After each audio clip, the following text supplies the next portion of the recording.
Happiness runs in the circular motion. Happy like a little butterfly on the stage. Everybody is a part of everything anyway. You can have everything if you let yourself see. Happiness runs, happiness runs. Happiness runs, happiness runs. Happiness. Welcome, everybody. This is Happiness for Spectacular Women, and I'm Harrison Klein, and I have a terrific panel for us today. This is going to be so much fun. I'm going to introduce these guys, and every one of them is a spectacular woman. I love every single one of them. We've had lots of good times together and lots of long kind of involvements. So I'll start with the left-hand corner. That's Denise Blessum. She's an attorney. She's I guess a number of other different things too. Been through all kinds of different professions. She was a correctional officer or a police officer at one time, and now she's an attorney, and she does exactly. I wanted to connect her with Lori too, because Denise does post-conviction processes. So say hi, Denise. Hi. Okay. So right beneath her is Marbeth Dunn. She's my sweetie, the longtime love of my life forever and ever and ever. And, just the thing that has moved my life in so many wonderful directions. Then we have, next to her, we have Carrie Copenhagen, who is now a real estate mogul, was once a forensic chemist. She's sensational at what she does and very clear, very open, very terrific woman in every way. And then there's Lori St. John, the lower quadrant of your screen, and she's our long good time friend, has been with us for probably more than 10 years at this point, and we see her all the time.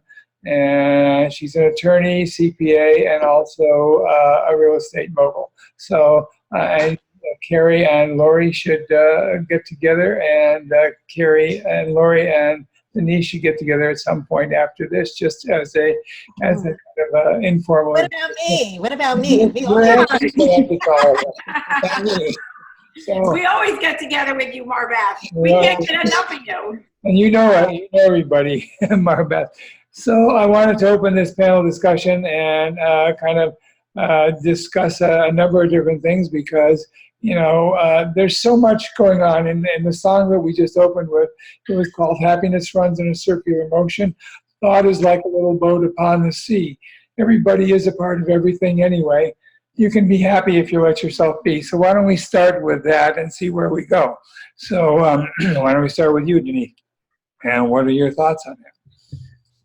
About happiness? Yeah, it's a choice. It's a choice, because every situation is neutral. We decide what to make of it, and we can make it great or we can complain. There's always a silver lining. Right now we're going through this pandemic thing, and we can complain about having to stay home, or we can be excited about getting to stay home. And I don't know, it's just when you decide to be happy, other things that make you happy kind of attract to you. And if you decide to complain, other things that you can complain about seem to attract to you. So it is a choice. I know that sounds simplistic, but it really is that simple. It is, in point of fact. So a lot of good things happen when you choose happiness. So everybody is a part of everything anyway. Carrie, what do you think of that? I completely agree. I have found that that once I moved into a space of gratitude, like I operate from a space of gratitude, it's now a condition.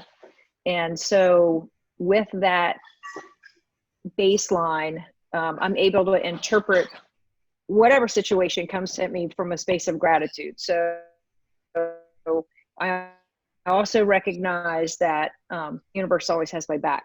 So no matter what's happening in the world or happening in my life or whatever, I just recognize that there's an opportunity to learn in there, that it's always for my highest and best, and coming at it from a space of gratitude allows that happiness to continue to shine through. And you've got to just stay light in your space, right? You have to use different things to bring more joy and happiness into your space. Like I exercise, I go down to the beach, and music's such a powerful medium to change your vibrational state very, very quickly.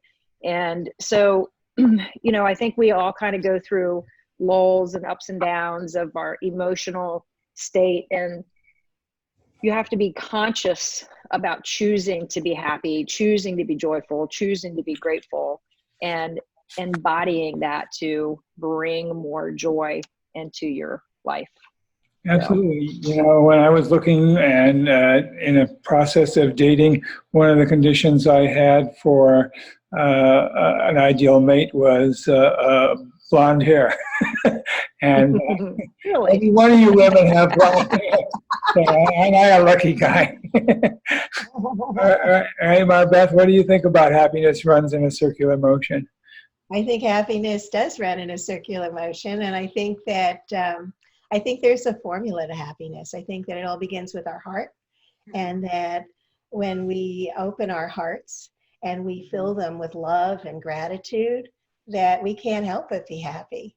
And, you know, so we start to enjoy life. And the more that we enjoy life, the more things come to us. And there's always, as Denise and Carrie were saying, there's definitely a silver lining to everything. And, you know, yes, we've been quarantining at home with this pandemic. However, I've been feeling so taken care of and so uplifted in many ways. And, you know, I just turn off the news.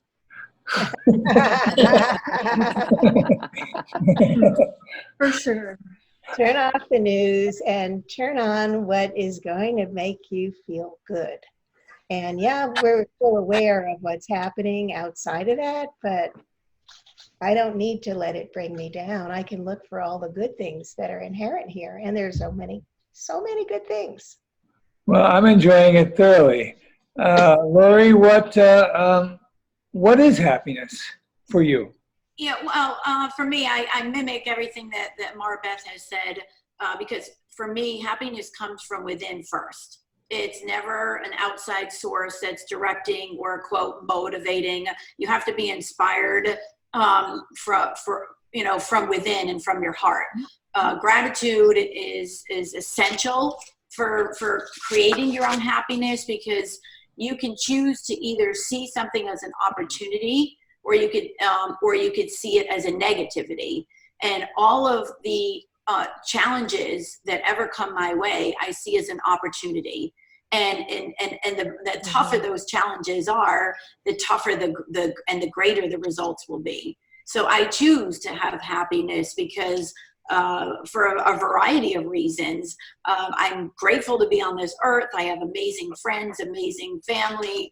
I'm not influenced by, outsiders, as you guys know, very well.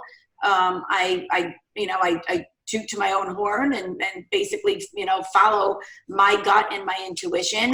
And I think if you're a really good person and you're a genuine person and you come from the heart, nothing but good comes from that, and you receive in that same way. And I found that to be, and especially since you and I have met and we've talked about this for the past 10 years, it's been a 10-year journey.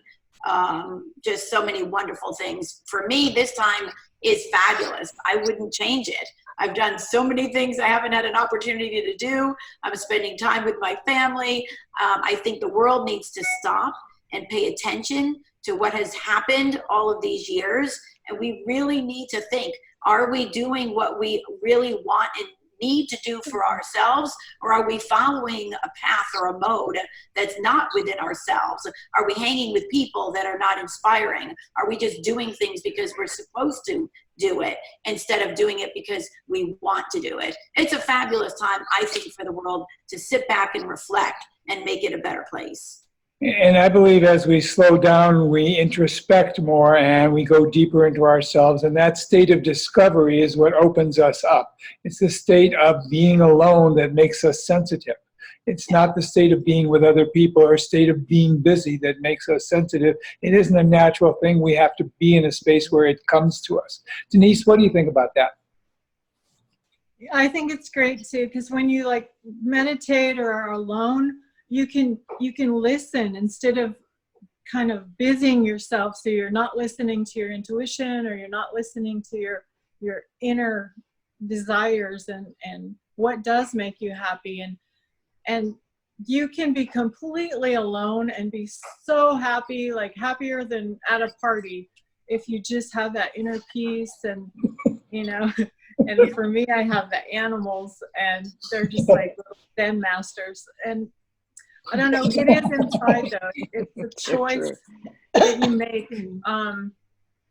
But it comes from inside, and you just have to listen to that inside. And like Lori said, nothing outside should be able to really affect you, because everything outside really is inside. There isn't any outside. It's all in here. There's no out there. There's in here.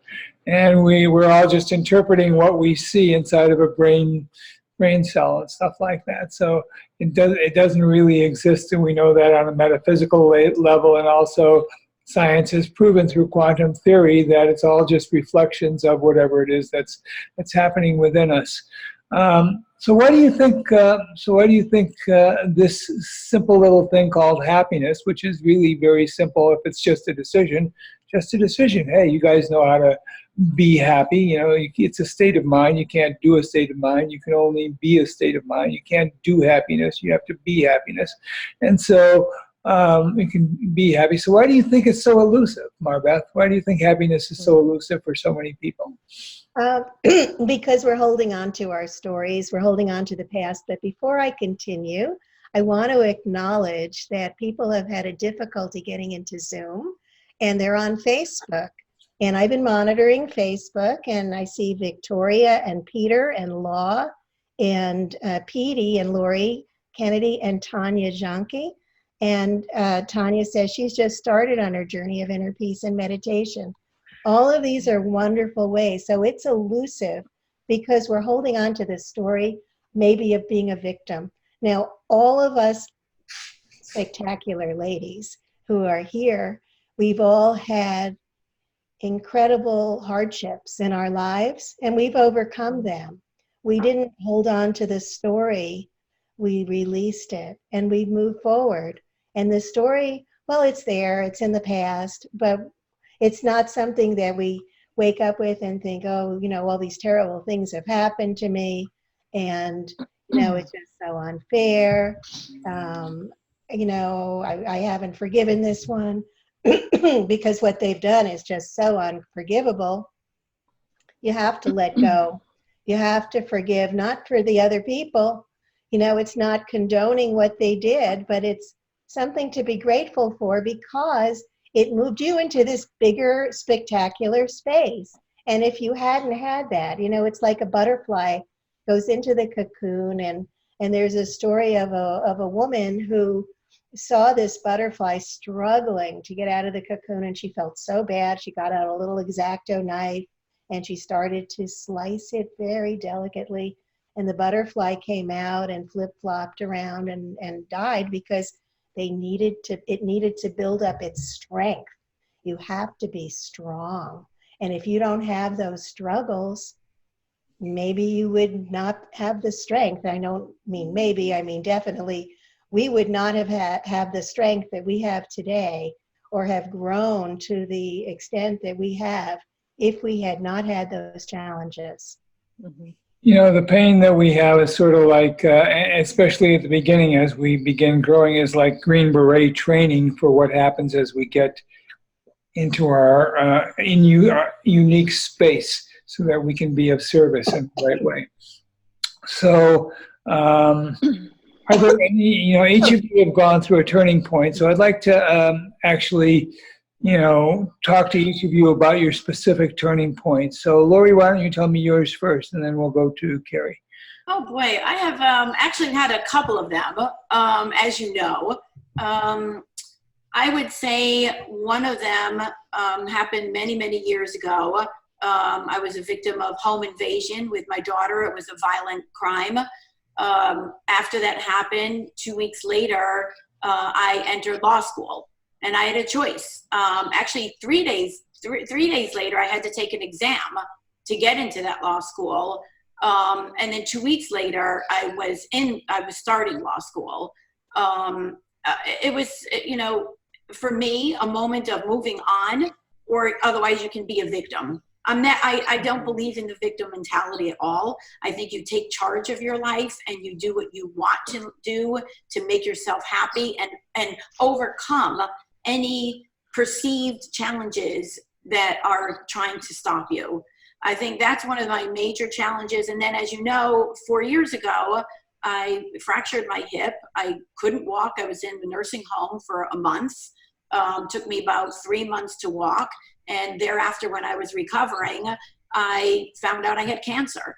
And I then had to fight the cancer as I'm trying to walk all over again. And it could have been a very, oh my gosh, poor me, what do I do? I never look at life that way. I never have, as you know. To me, it's like, how do I move forward? What do I do? From that I left my position. I actually created, left my relationship. I created a new world for me, went into real estate, bought a house close to my family. I've never been happier in my entire life. So from those challenges come the greatest opportunities. I mean, it really makes your life much more beautiful when you look at it in a positive way. It's easy to sit there and be a victim and blame other people, and that's the easy way out.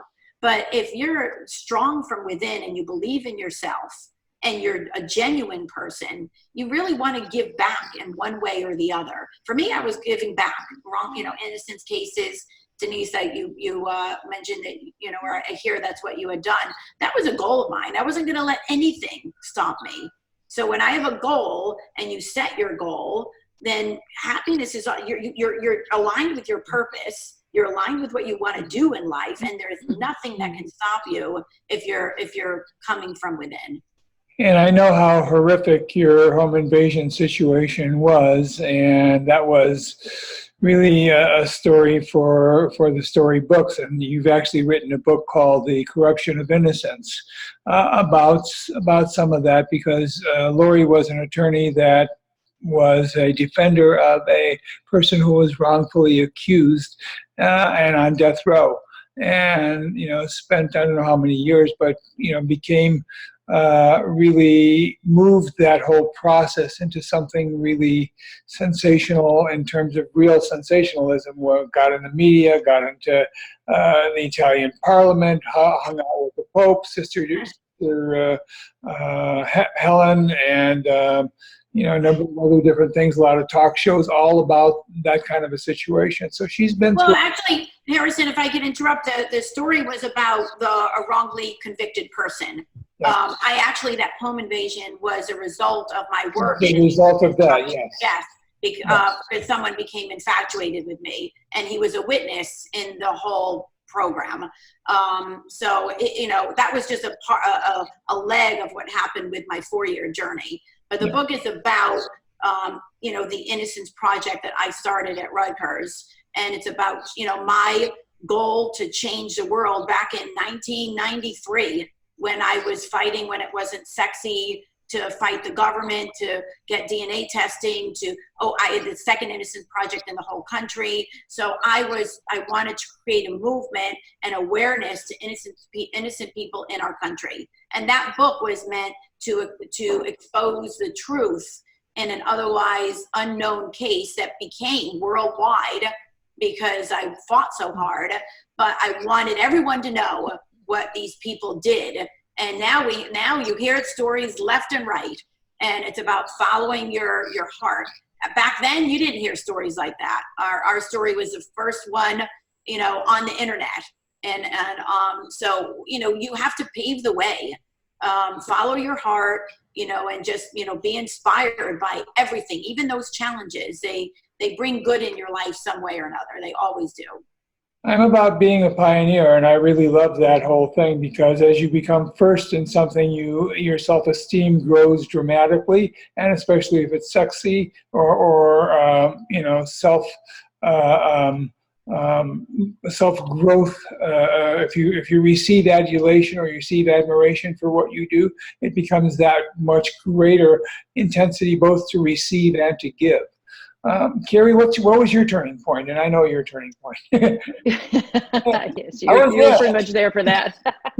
It was very visceral, so that was it was an interesting experience. But I don't have a story that's unique. I know there's a lot of people that are raised in dysfunctional families, and my family put the fun in dysfunctional.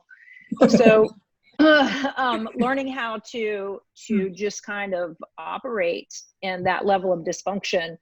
And even today, I mean, I think I pretty much defined my mom as a narcissist. And so I think for any child, the one thing that you seek more than anything is love and approval from your parents. And to feel rejected on any level is very challenging. And I think that I can, broad spectrum, say that anybody that's faced with that situation where there's a parent in the relationship that is not providing a level of love that we feel should be innate, it's a struggle for that child to grow into themselves and feel worthy, because they don't have the reflection of that love that they're expecting.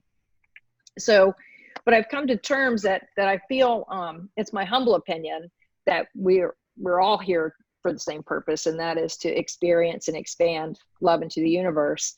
And I also play with the idea that if I came here as a soul wanting to learn to grow spiritually, then if I chose to put myself in that situation, it gives me the opportunity to take responsibility for my own happiness and my own space. And so what I've finally figured out was that I didn't need anybody else to love me. I needed to love me first. And then once that happened, you expand it from there, then it's just reflected back. So it's actually a really wonderful circle. And I've been so grateful to have a tremendous partner. My husband has been an amazing rock through that whole transformation. Harrison and Marbeth have been a huge piece of that puzzle for me as well. So once I was able to just kind of, and it was a legitimate physical experience that I had during that moment of transformation. It's hard to describe, but all that resistance was just gone. All of the anger and hurt just gone. And it was so transforming. Yeah, it was so transforming. I am not the same person. I think, what was that, 10 years ago that happened? Yeah, that was I have never been the same person. At least 10, 11 years. I've never been, I have not the same person I was when that all started. You're totally different. Felt like I was able to just let go of everything. And you were great before, but now you're spectacular. Well, thank you. I think you just come into a space like everything starts to fit into place. You start to understand who you are. You start to truly love yourself for just being you and your perfectly imperfect self, and okay with that. And that's so hard for people to wrap their heads around, because they have this vision of what perfect is. And if they're not fitting that vision, they're always striving to be something that they're not, rather than just loving who they are. Yeah. It's a tough one. I think the happiness piece of this puzzle really starts there, right? It is fully accepting and loving who you are, and understanding that you don't need people to like you. It's okay if someone doesn't like you.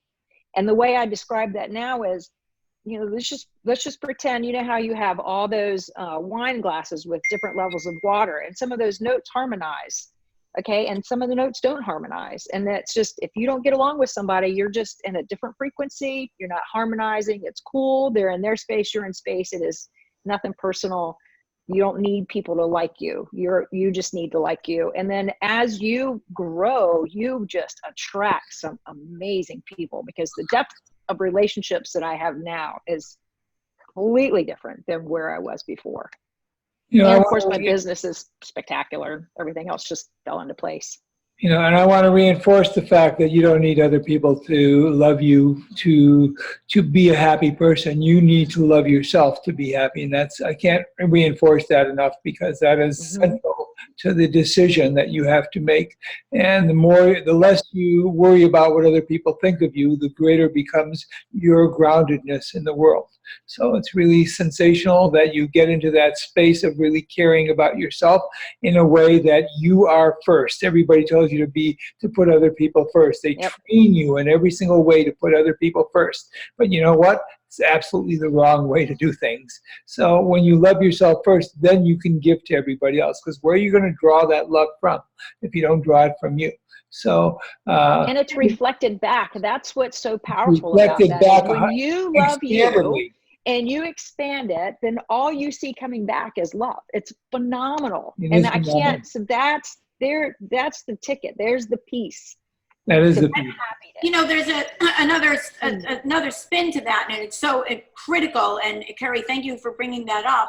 That when you want to create a difference, when you want to make a difference in the world, you are inevitably going to have people that hate you, that don't like you. And so for me, I think happiness comes from, you know, being yourself and being happy with yourself, but not equally as important, not caring what anyone thinks about you. Because if you are, like when I was doing this case, Sister Helen Prejean was basically saying, you know, people are going to challenge you. You're creating a lot of hate, emotion. You know, when you're doing something unusual or different, not everyone's going to join in because they don't know, they're scared. And so you have to be comfortable with yourself that you don't care if someone likes you or not.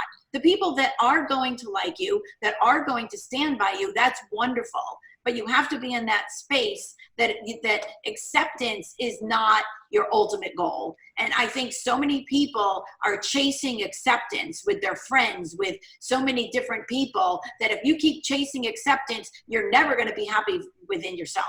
And I think that for me, I see that all around me all the time, especially the younger generation. Needing acceptance is a very adolescent kind of a thing, actually. So, you know, as you grow older, if you mature correctly, and if you find yourself, if you care about what other people think, you're actually giving your power to them. Yes. And that controls you. So when you stop caring about what other people think and don't worry about what the neighbors think, that you have 10 cars in your driveway, or, you know, you're going out late at night, or, you know, there's, you know, things happening in your life that, you know, should be gossiped about, like you're breaking up, you're having a difficulty with some, you know, if you care about what other people think, it totally cripples you in some sort of a way. You know, it's just different degrees, but it cripples you in some way to the kind of action you take. Denise, I see you're anxious to speak. Go ahead. What was your turning point, and what? Oh, no. I was just agreeing with you, but turning point, I had a few. When I moved to California 20 years ago, I had gotten a divorce and I had my 2 kids. And I had this inner knowing that was just pushing me to leave everything. I had nothing really. I think I had a couple $1,000, my 2 kids, a minivan, packed up, moved to California. And everybody told me I was crazy. But it's that, again, it's just that inner knowing that you just know, and everything just was so smooth. And I got into UCLA, and I had no money, but I got all these grants, scholarships, came out with no debt. My children got all these free programs because I was a single mom, first, you know, person in the family to go to college, and everything just worked out, and it was just amazing. And then I had another one, like, you know, every time something bad happens, it's really a big, huge blessing to expand. And I had another divorce. I had to file bankruptcy with that. I ended up dating a psychopath, I would say, and found out that all came crashing down. You were dating Donald Trump? No. Way no, worse. Way worse. And anyway, it was the best thing that ever happened to me, or one of the best. I always think they're the best at the time, because I started meditating. I went to hypnosis school. I started doing yoga. I started cracking that egg of getting inside and finding who I really was inside. And then that just led to more and more goodness. But then a couple of years ago, when I hit a financial rock bottom because I left a job and went back out on my own.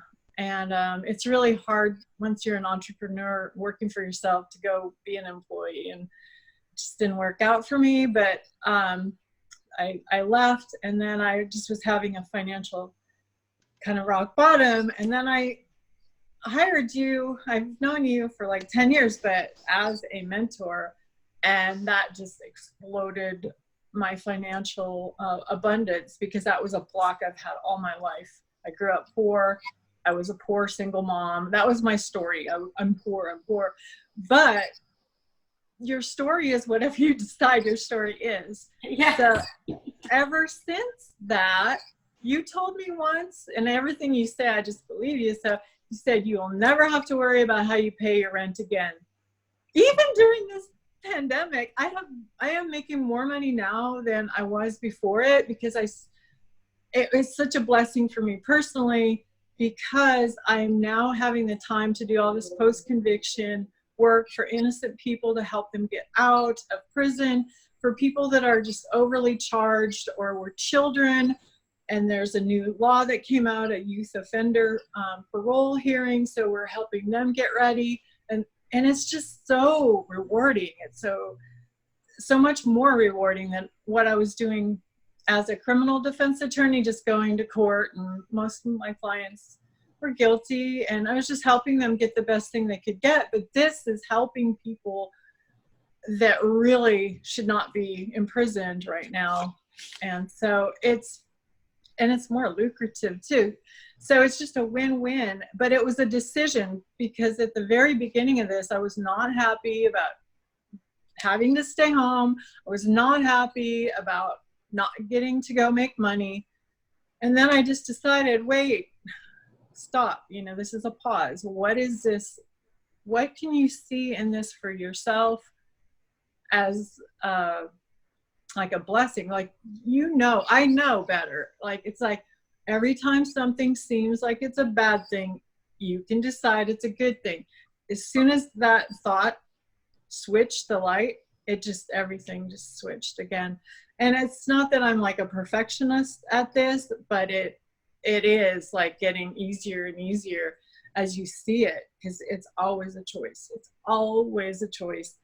And it's up to me, it's up to you guys. It's up to everybody out there to make that choice. And you've been crushing it. I mean, you've been really crushing it, and I really appreciate that, because I've watched your growth, happen dramatically in short spurts, and it's wonderful. So that always lightens my heart to experience and have fun with you. You lighten my heart, because you're a light, and you're just like a kid, and that's another thing. Me? No. That youthful, that child inside that wants to play, because the universe wants to play with us, and it could be really fun. Yeah. Cool. Thank you for that. Marbeth, what was your turning point? Oh, well, before I tell you about my turning point, I just want to say hey to Elizabeth Harrington, Ivana Valle, and Jeanette Goodman. Hi, girls. Joined us. Yeah. So anyway, my turning point was many years ago in Haiti. I was living there with my former husband, and I was an artist, an entrepreneur, way before entrepreneurship was the big thing.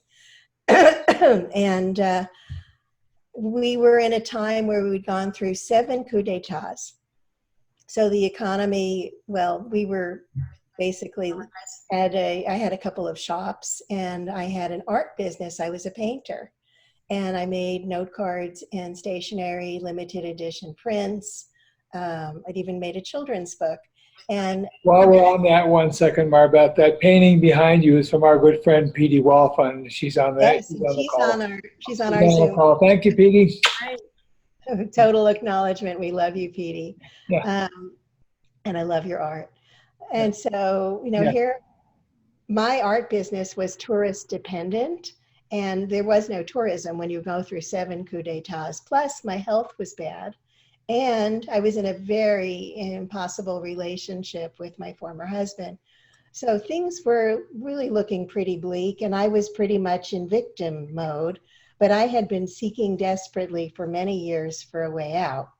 And, when I was reading everything that I could and learning new practices and just doing everything that I possibly could. And one day I read that my thoughts created my reality.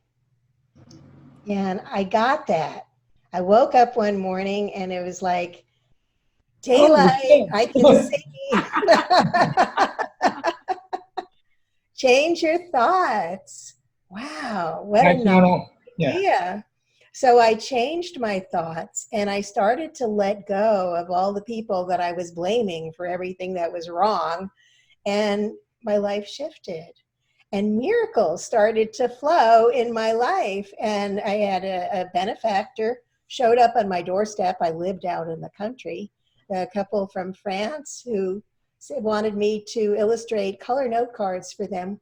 And the designs were not exclusive to them. And so they paid, they paid for a trip to Omega Institute for a summer class, and they, everything, like I just learned to follow spirit. I was like totally aligned with spirit. I like to say that I was riding spirit's coattails and everything just flowed and miracles happened. And it was just this perfect, miraculous state. And it totally shifted my life. And I gave up the thought that I was a victim. I let that go. And I took responsibility. My marriage at that time healed. And we reaffirmed our vows. And we were able to maintain that for several years. My health improved. There were just so many miracles that happened once I changed my thoughts. Sweet. Well, that brings us to another segue. So, each of you have had some incredible experiences, and in the growth process, we all grow. So we're either moving forward or we're moving backward. There's no in between or stopping. So let's talk about what, Wayne Dyer had a quote, which I'm sure he borrowed from some other Zen masters, which was about, there is no way to happiness. Happiness is the way. But there are things we can do to prepare for happiness. And maybe you guys could each give us a little bit of a tip or one of your tips that you guys use to sustain happiness. Because what's one thing to experience moments of happiness, it's another thing to sustain them for long periods of time. So why don't you each give us a little bit of tips? So let's start with you, Denise. Give us one of your tips. Well, for me, sustaining happiness is deciding that that's my inner state. And when something happens, like right now, my dad's in the hospital. He's going to be great. He's going to be fine. He needs an open heart surgery for a valve. And I talked to him and he's joking, and I just decide that this is the best thing for him because it's going to make him feel better when he, actually has the surgery. He'll have more energy. He'll have better oxygenation. And I just decide that he's going to be fine.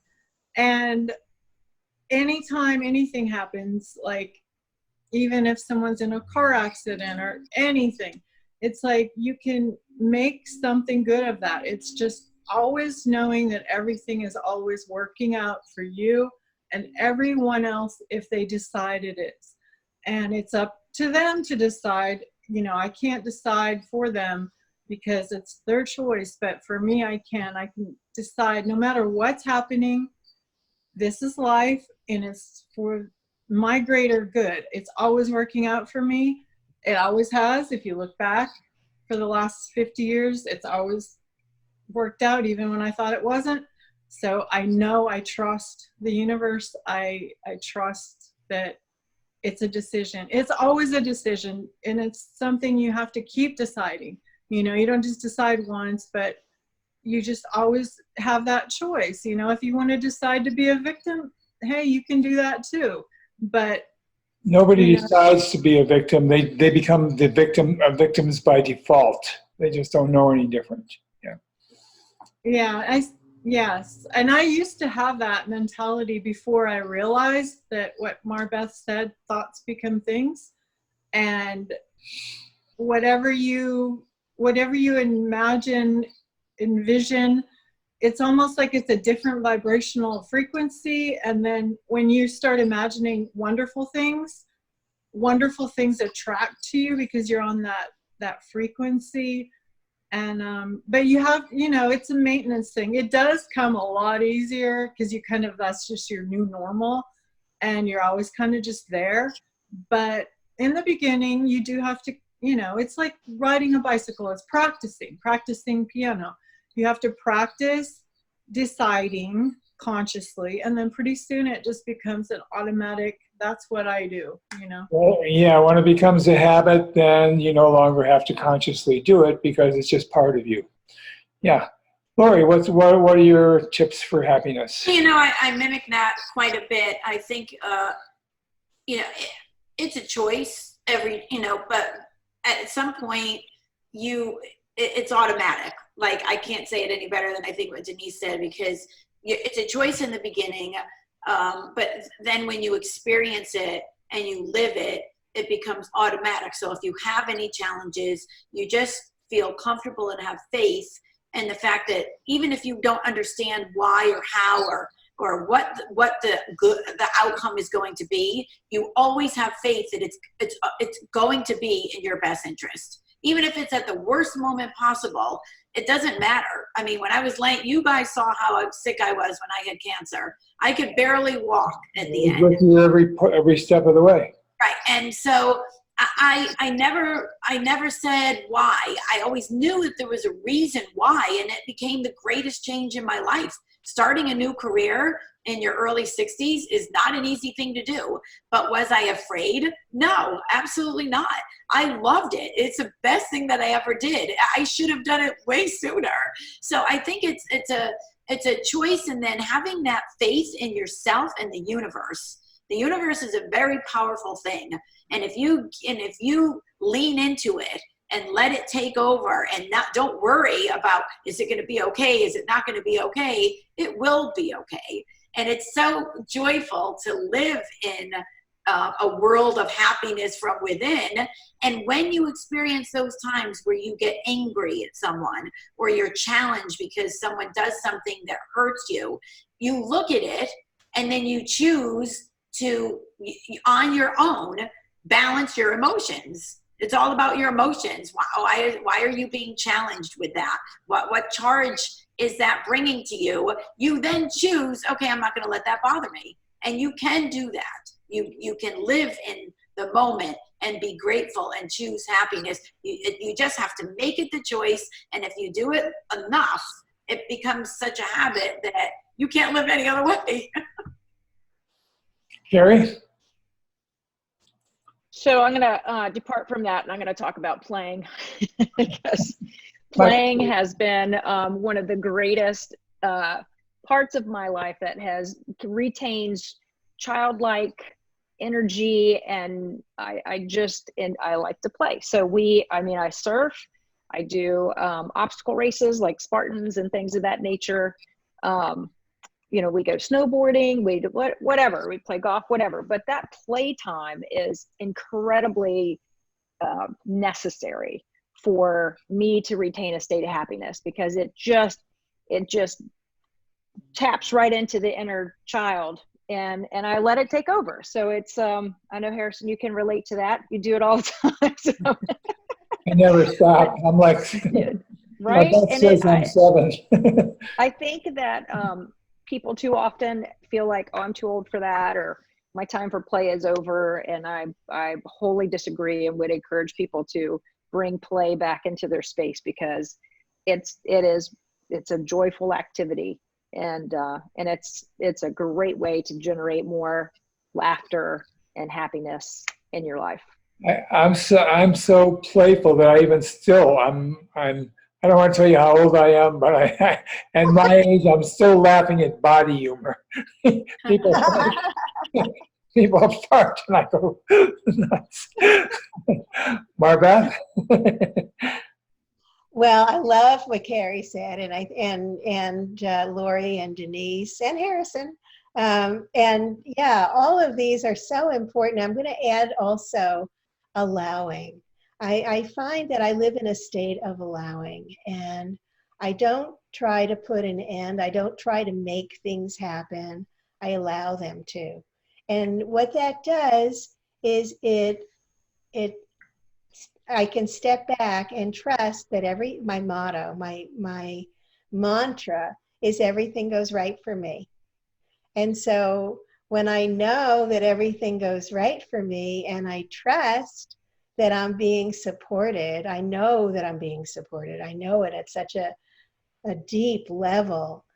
I can let go and allow what's the beauty or whatever is going to manifest. And it's such a wonderful place. And if I do somehow get up too much in my head and start to try to create things in a specific way and not allow that, it doesn't work out. You know, I need to be in that place where I'm trusting everything is going right for me. It's all perfect. So we talk about faith as being part of happiness, would you say? Oh, yeah. And Yeah. also, can I add one more thing, Harrison? Yeah. Okay. This is what I originally thought of, is that I learned early on when I learned to change my thoughts that it wasn't always easy for me if I was angry at someone or I was feeling victimized. And so what's really wonderful is to know that we have spirit and we have like hundreds of angels. We each have hundreds of angels, and we just need to ask for support. So I would say, help me see this a different way. How can I see this a different way? And when you ask that open-ended question, you're allowing for a whole different interpretation, and you're supported. You don't ever have to do it yourself. You always have the help that you need. It's always there. Okay, so we're all going through, thank you, Margaret, that was awesome. And I wanted to just kind of say, you know, we're going through this pandemic that everybody is sharing at this particular point. And, you know, I've often wondered if there is a difference between social happiness and private happiness. So is there, you know, we're kind of going through this whole thing together, but we have a private and social experience here as one. So what are your thoughts about social happiness versus, you know, private happiness? Is there a collective happiness, or is there a way to collective happiness? Anybody? Carrie? Yeah, I think so. People project from where they are. So I think you're going to see, you know, a divided camp, because there are people that live their lives based in fear, and this is a terrifying time for them. I don't live in fear because I have faith. So I have done enough work on myself. I've had enough life experience that I know it doesn't matter. Everything's going to be fine. It always works out. It always works out. It always works out. Always. I mean, it always works out. So let's use that word, always. always. And I think, you know, I think you get to see on social media a lot. You can see a lot about how somebody is projecting just from how they're posting and where they are. So is there a collective social? Well, you know, so let's depart from that. I'm going off on a little tangent. I live in Virginia Beach, and I'm close to the resort area, right? So people come here to go on vacation. One of the reasons why I love living here is because people come here to go on vacation. They bring all their joy with them. Like, it's such an awesome place to live because their energy's always amazing and everybody's always happy. And so there is a collective happiness in this space during certain times of the year because people are bringing it as part of their vacation and creating memories and things of that nature. As a whole, is there collective happiness? I think you're going to see pods, like people that worship together tend to have a space of love and happiness. the world collectively that's challenging because so many people are in different places on their journey. So it's hard for me to tap into that more ethereal level of where people are at. I think a lot of people are just in their, transforming in their own spaces, and they project from where they are. So you'll find collective happiness in groups that most resonate with where you're at. Okay, that's pretty good. So Denise, this collective experience, happy versus private experience? Well, it is all a collective, but we are all just one too. There's every aspect. So each individual point of consciousness, which we think, I am Denise, you are Harrison. We each have a different perspective, but we are all one. So, this whole thing is created by the collective, but doesn't matter for our individual point, because we can decide if we want to be wrapped up in the fear or if we want to go to the other side of that spectrum, which is love. And love is joy, gratitude, fun. I mean, you can make whatever you want to make. It's up to you. You don't have to go along with the collective fear consciousness. And I honestly think that this is helping us kind of awaken more people to be love and to see that, hey, this happened and we're okay. Actually, we're better. Actually, look at all these good things that came out of it. And it kind of kills the fear when you see that, hey, this isn't so bad after all. And, for me, I'm just enjoying, I have both of my grown children here with me, my 3 pets. I can sleep in, and it's just been really fun. And I don't know, it's fun because it's fun to be alone too, when you actually learn to love yourself. You're always with your best friend, and you don't have that need for other people to be around you. Like, of course, it's nice to, be social, and we'll all have that again. But there is absolutely nothing to be afraid of. There's even death is just another door to open. We are eternal beings. We are manifestations of God. We are all powerful. We're all creating. And so there's nothing to be afraid of. Fear can be like an experience. It can be exhilarating, but it's our choice, just like happiness and love and whatever else it is. So there is a collective, but it's all one, if that makes sense. Yeah. Okay. So Lori? I have a different take on this. I think that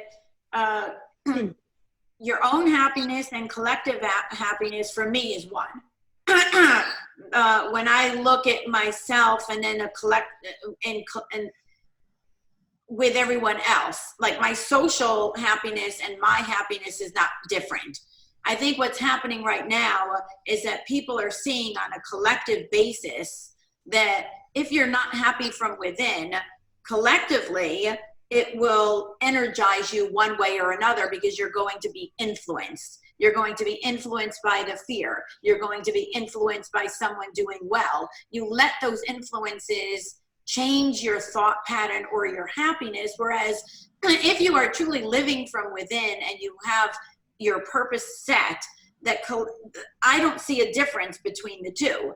I too live in a beautiful place. Carrie, I love Virginia Beach. As a matter of fact, I live in Florida, and people travel from all over the world to come here, but not everyone's happy. People live here. Some people are happy. Some people are not happy. Some people are always going to complain. Some people are going to be mean on social media. But I don't let that affect me.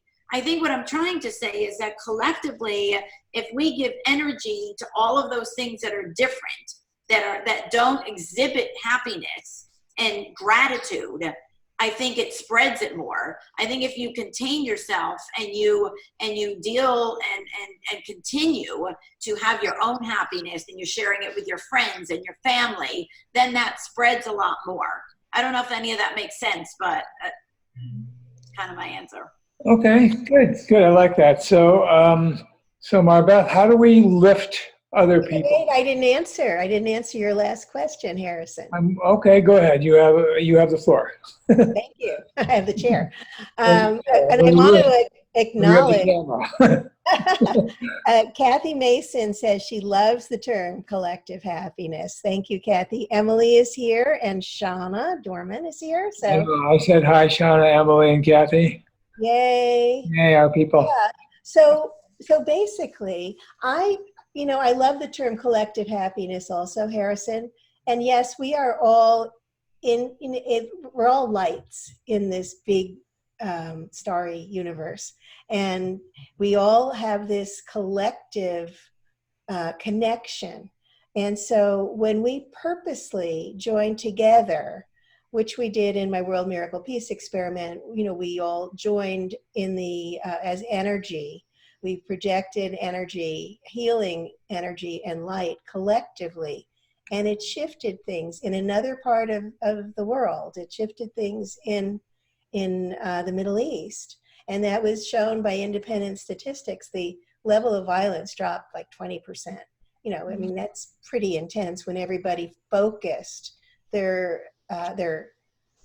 emotions collectively. So when we collectively choose to join together in a meditative state and project happiness on the world, if we all join together to do that, which I think I'm going to do today in my World Miracle Peace experiment, let's do that.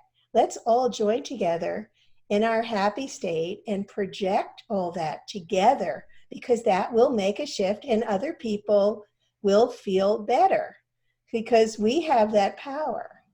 We are our pure energy. We're not really these physical bodies. If we took all of the material, the matter that's in these bodies and condensed it, it would be the size of an apple seed. It's tiny. We're basically energy. That all that space that's in each atom. And intelligence, yes. Energy. And intelligence, energy, information, intelligence, that's what we are. We're patterns of light and information. And so when we decide to focus happiness on everyone else, we can do it. It's got to make a shift, at least a temporary shift. Yeah, well, what I was actually asking you before you did that actually was relating to what you just said, where I was going to do a round robin for everybody. And, there's so much violence in the world. There's so much despair in the world. There's so much difficulty in the world. How do we collectively and individually help to raise the vibration of other people to their happy state? What is it that we need to do, or what is it that we do, I have done, that helps that state elevate, because so many people need that? Denise. Well, we absolutely do not fuel it with attention, because what you fight against, you make bigger.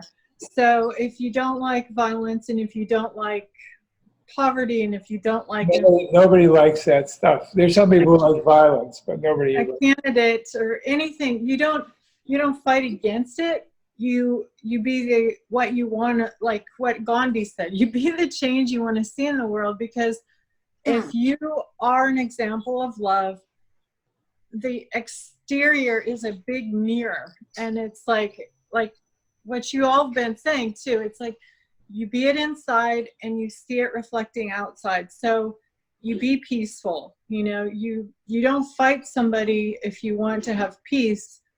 You be peaceful. And it's not saying you don't care. It's, some people think if you don't fight against it, you don't care. It's not that. It's you care so much that you don't want to feed it energy by giving it negativity too. You be love, and you just kind of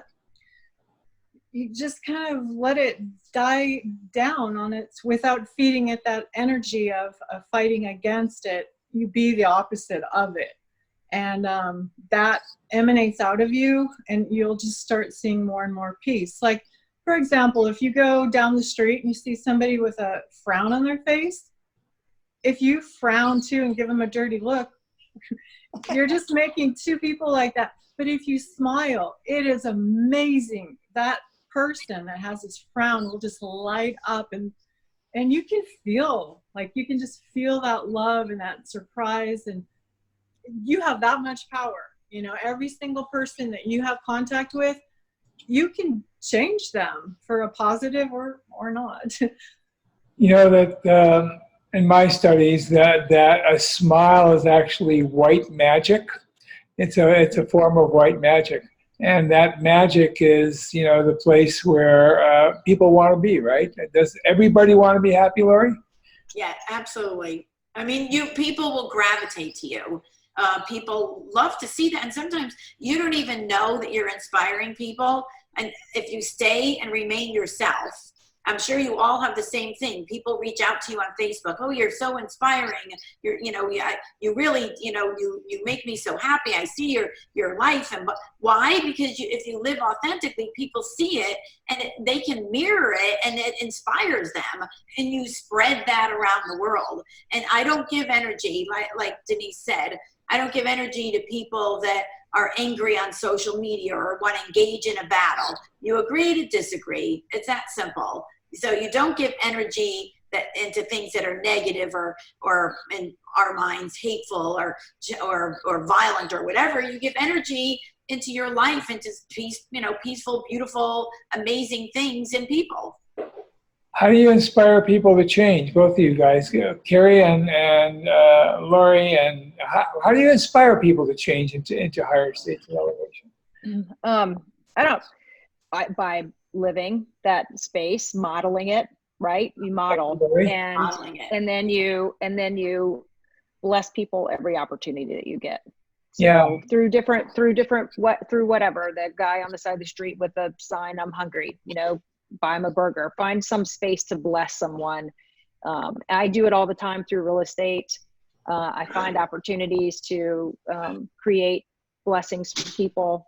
And then I try my best, to Denise's point, that that's one of my favorite quotes, be the change you want to see in the world. And so I try to live to that standard and model that for people and make myself very approachable. People are on their own path. So I'm doing my thing in my corner of the world. And I know that part of my job is to plant seeds. And when they take root is on that individual, but it is my responsibility to plant the seed as much as I can and to be a blessing to other people to whatever ability that I have.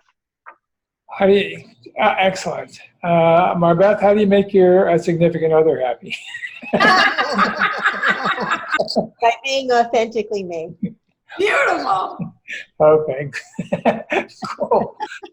So the application of happiness, is that something that is that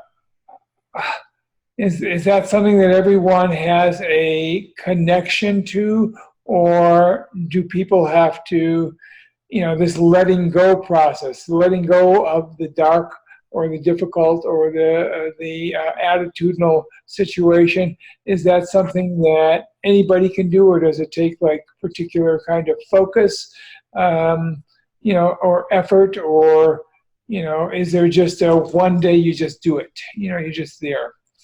Okay, is it a spontaneous thing, or is it a place where you get to in some form or by just building up? Okay. Forgive me, I know I just spoke, but I, that's such an individual basis, and it depends on where that person is in their transformational path and how hard they want to make it or how easy they want to make it. Right. So making it hard and easy. Yeah. I think so, because as long as you want to retain your victim status, right? Like, but this injustice was done to me. It makes that process more challenging. It's the moment that you take, I am 100% responsible for the results that I have in my life, and I'm ready to change, and this is what I want, and boom, you can move on.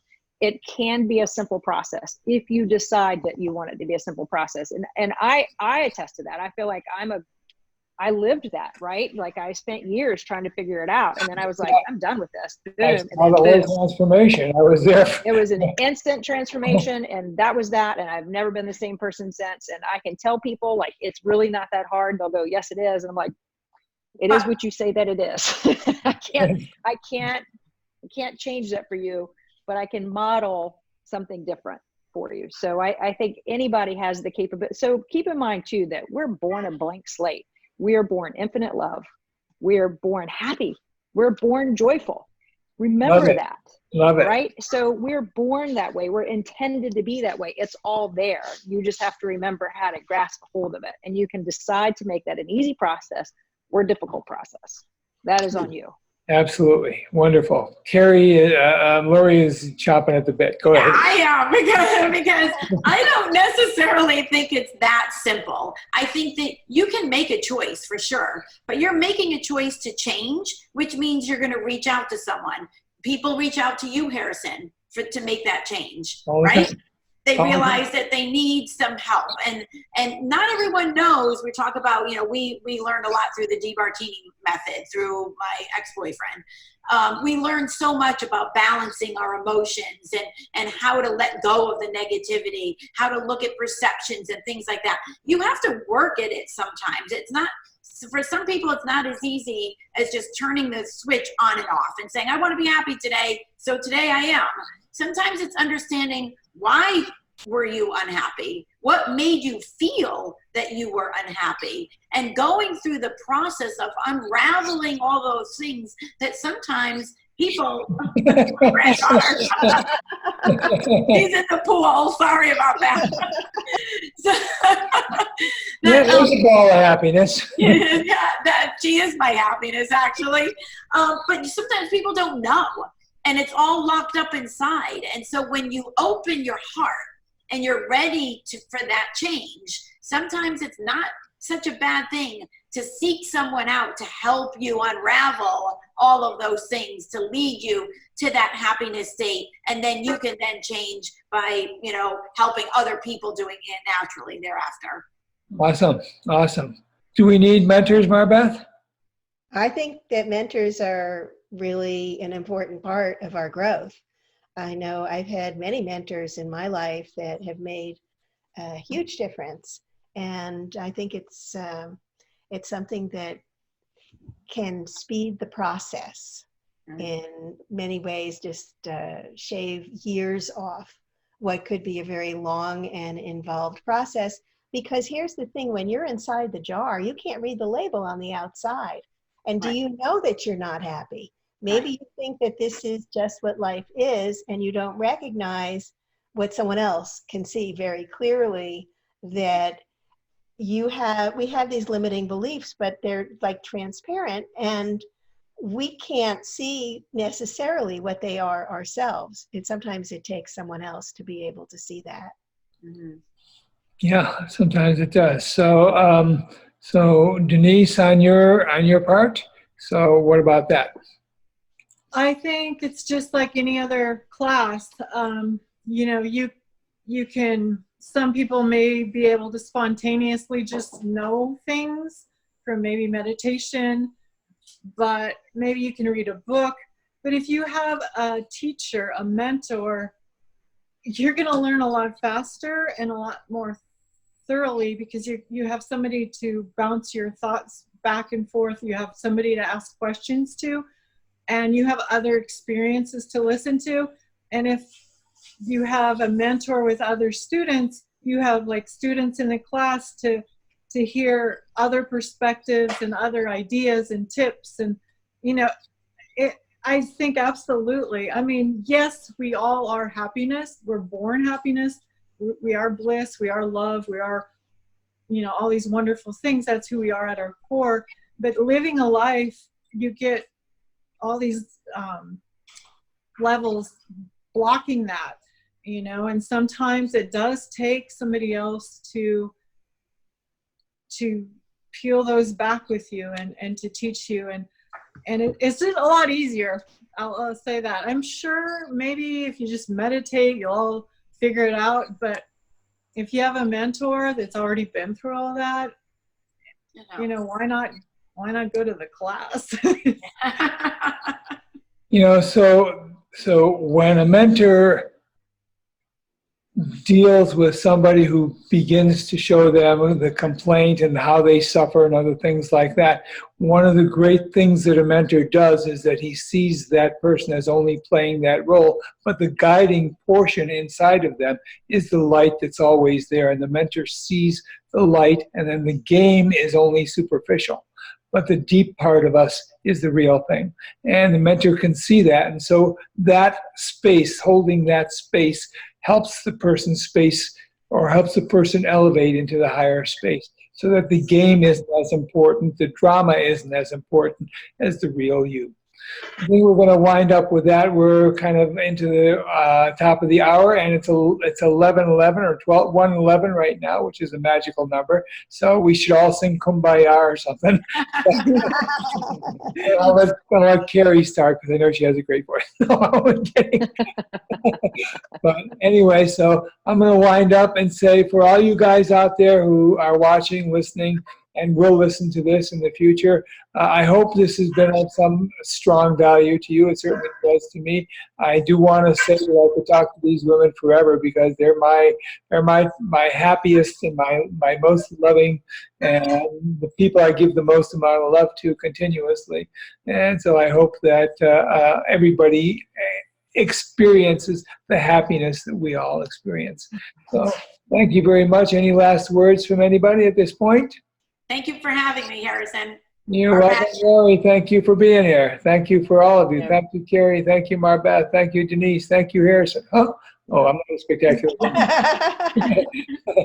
but I'm there. So thank you guys all, and have a great week, great, life if we don't see you again, or a great month, and certainly hope to see you at the end of this pandemic in person. Oh, and you can bet on that. You guys for sure. Yes. All right, great to meet you guys.